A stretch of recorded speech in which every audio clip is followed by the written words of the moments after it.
కుంభరాశి. ఈ కుంభరాశి వారికి ఈ సంవత్సరము ఆదాయం 11, ఖర్చు 5, రాజ్యపూజ్యము 5, అవమానం 6.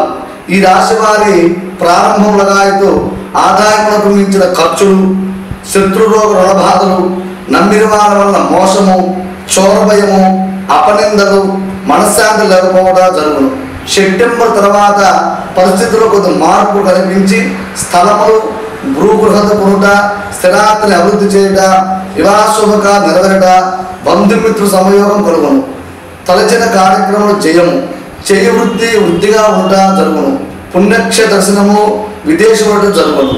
ఈ యొక్క రాశి వారు విద్యార్థులకి ప్రారంభ సమయంలో విద్య ఆసక్తి ఉండదు, జ్ఞాపశక్తి తగ్గును, చదివిన అర్థం కాకపోవడము, అట్లాగే మధ్యత్వముగా ఉండును. సెప్టెంబర్ తర్వాత విద్య ఆసక్తి పెరుగును. మొదటి ఛాన్స్ కన్నా రెండవ ఛాన్స్లో మంచి మార్కులు రావడము, ఉద్యోగస్తులకు పని ఒత్తిడి, ఇష్టం లేని ప్రదేశంలో ట్రాన్స్ఫర్లు, అధికార ఒత్తిడి. సెప్టెంబర్ నుండి ఉద్యోగ వృద్ధి, స్థిరత్వం కలుగును. ఈ కుంభరాశి వారికి వ్యవసాయదారులకు 2 పంటలు బాగా పండును, పెట్టుబడులు ఎక్కువ అవును, శ్రమ పడవలసి వచ్చును. కాయగూరగాయలు, పండ్ల తోటలు, చేపల చెరువులు వారికి ఆదాయం బాగుండు. శాంతి పూజ.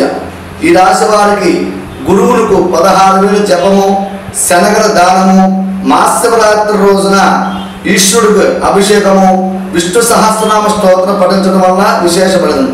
రాహుకేతులకు దోష నివారణకు దేవీ సంబంధించినటువంటి పూజలు, సుబ్రహ్మణ్యేశ్వర ఆరాధన, అష్టములు చదివిన బాలాత్మ సుందరి గ్రామ దేవతను పూజించేవాళ్ళు. వీరికి అదృష్ట రత్నము నీలము, అదృష్ట సంఖ్య 8.